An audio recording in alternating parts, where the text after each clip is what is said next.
Clickbait, drama, négatif ou controverse, c'est les trois quarts des vidéos qu'on voit en se baladant sur YouTube. Les gens veulent voir du négatif, ils veulent du sang, ils veulent du drama, ils veulent être choqués. Et c'est pour ça que le titre et la miniature de cette vidéo sont négatifs. C'est pour te prouver ce point, et si t'as cliqué sur cette vidéo, c'est que tu voulais savoir pourquoi c'était négatif de penser en bien. Et que si je l'avais appelé pourquoi il faut être positif dans la vie, t'aurais sans doute pas cliqué. Et je pense que c'est notre ère qui veut ça, c'est cool de critiquer, c'est cool de pas aimer publiquement quelque chose qui est populaire, que les autres aiment. C'est cool parce que c'est être différent. En ayant cette réflexion-là, ça m'a fait repenser à l'époque des débuts de Justin Bieber, quand il commençait à devenir quelqu'un et qu'il avait 16 ans. Mes potes et moi, et même beaucoup de personnes, la plupart du monde sur internet, détestaient Justin Bieber, mais avec aucune raison apparente. Tu m'aurais demandé pourquoi tu l'aimes pas, je t'aurais dit franchement, je sais pas. C'était cool de pas l'aimer alors que lui était ultra populaire. On se disait que ses musiques étaient pour des groupies et que c'était pour des bandes de filles qui criaient derrière lui parce qu'elles le trouvaient beau. Et on se disait qu'il méritait pas d'être là où il était. Mais pourtant, à part son titre Baby, j'avais jamais rien entendu d'autre de sa part. J'avais pas creusé plus loin et je le détestais sans vraiment aucune raison. Et le truc, c'est qu'aujourd'hui, j'aime bien Justin Bieber. J'ai écouté plus qu'un seul morceau maintenant, j'ai creusé un peu plus. J'ai pris le temps d'écouter d'autres de ses musiques et de me forger mon propre avis. Et j'ai pu remarquer que oui, mon avis était infondé à l'époque. Et que je l'aimais pas simplement parce qu'il y avait beaucoup de gens autour de moi qui semblaient ne pas l'aimer. Mais est-ce que c'était vrai? Est-ce que c'était leur avis à eux? Le négatif, ça attire le négatif parfois sans vraiment aucune raison. Si quelqu'un trouve quelque chose de négatif, tu vas sans doute être biaisé aussi à trouver cette chose négative. Il y a un facteur que j'ai découvert récemment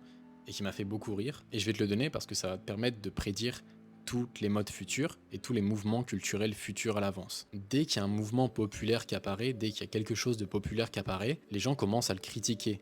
Et donc évidemment, il y a le mouvement opposé qui apparaît et qui vient le remplacer. Ainsi de suite et ainsi de suite jusqu'à l'infini. C'est une boucle sans fin. C'est comme par exemple en politique, dès qu'il y a la gauche qui passe, les gens vont se mettre à la critiquer et aux prochaines élections, ça va être la droite.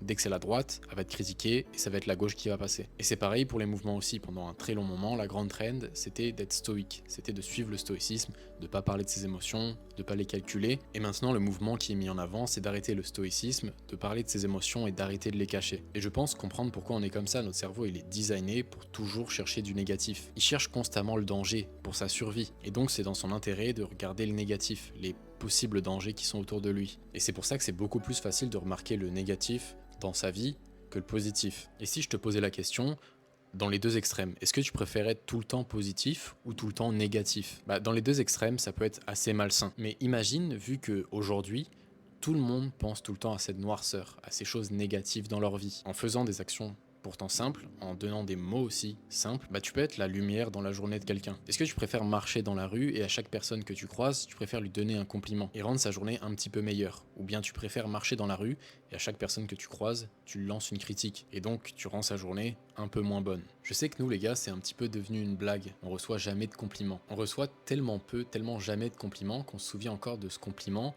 qu'on nous a fait en 2012. Et même entre amis, c'est quand même peu souvent que ça arrive. Et j'ai l'impression souvent les manières de dire qu'on s'apprécie, c'est par des fois même des insultes. C'est comme si on maquillait un petit peu ce qu'on voulait vraiment dire. Mais on peut dire les choses comme elles le sont, on n'est pas obligé de mettre une façade devant.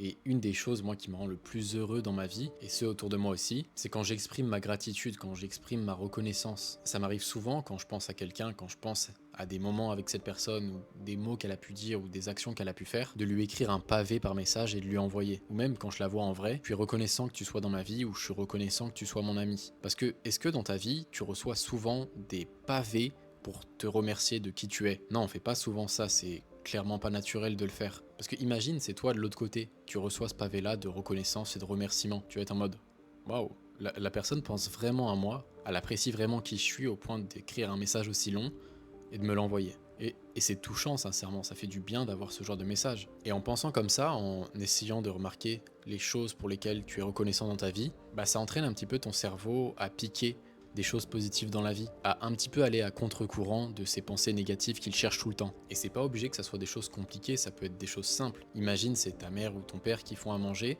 chaque jour. Le simple fait de dire merci, je te remercie pour le repas, c'était bon. Des petites choses comme ça, ça fait que la personne se sent bien aussi de le faire. Elle est heureuse de le faire, et si elle a de la reconnaissance, elle est encore plus heureuse de le faire. Parce qu'il y a tellement de personnes qui n'ont pas ces choses qu'on considère nous comme normales. Je me demandais surtout qu'est-ce que ça ferait d'être tout le temps négatif et qu'est-ce que ça ferait d'être tout le temps positif. Être tout le temps négatif, ça m'apporterait absolument aucun service, au contraire. Imagine, t'as cet ami-là qui a tout le temps l'énergie négative en mode « je pense que j'y arriverai pas, j'aime pas ce que je fais, j'ai pas envie, j'ai pas d'énergie. Ça va t'affecter et toi aussi, tu vas pas vouloir faire de choses, ça te motive pas ce genre de personne. Surtout être concentré sur ce négatif, ça te prend tellement de temps et tellement d'énergie. Quand tu regardes YouTube, Twitter, que tu vois des dramas, et des fois t'es pris dedans, t'es vraiment émotionnellement pris dans le drama. Ça me fait rien ressentir à part de la frustration et de l'énervement pour rien. Je suis victime de mon cerveau qui cherche tout le temps le danger, qui cherche tout le temps le négatif. Et le truc aujourd'hui, c'est que les gens sont devenus très très forts dans la création de contenu. Ils connaissent comment la psychologie fonctionne et comment te faire cliquer sur les vidéos. Et donc ils utilisent principalement le négatif pour t'attirer. Et il faut savoir que tu deviens ce que tu consommes. C'est là où c'est un petit peu dangereux, parce que si tu consommes que des affaires négatives, tu vas commencer à piquer encore plus le négatif dans ta vie. Alors c'est pour ça que je pense que c'est important d'être la lumière, d'envoyer ces ondes positives, en montrant que peu importe ce qui se passe, tu restes positif, tu continues d'avancer. Les gens vont te regarder et peut-être même sans faire exprès, tu vas les inspirer à continuer. À se dire, c'est pas si mal en fait ce que je suis en train de vivre. Lui aussi c'est difficile, mais il continue d'avancer. Oui, tu peux pas être positif 24 heures sur 24, sinon c'est malsain, il y a des contextes où tu peux pas l'être. Si tu perds un proche et qu'on te dit il faut voir le bon côté des choses, non, ça s'applique pas ici. Laisse pas l'énergie négative des autres déborder et t'affecter. Et pour rester positif, et si jamais tu te fais critiquer et tu reçois des pics négatives tout le temps en pleine face, sache que cette critique-là vient tout le temps d'en bas. Jamais quelqu'un de plus épanoui que toi dans sa vie va te lancer du caca comme ça au visage. Ils ont aucun besoin de te redescendre à leur niveau pour se sentir bien. N'hésite pas à faire preuve de reconnaissance et de gratitude envers tes proches, et surtout, fais les choses aujourd'hui pour le bien du toi futur. Bye bye.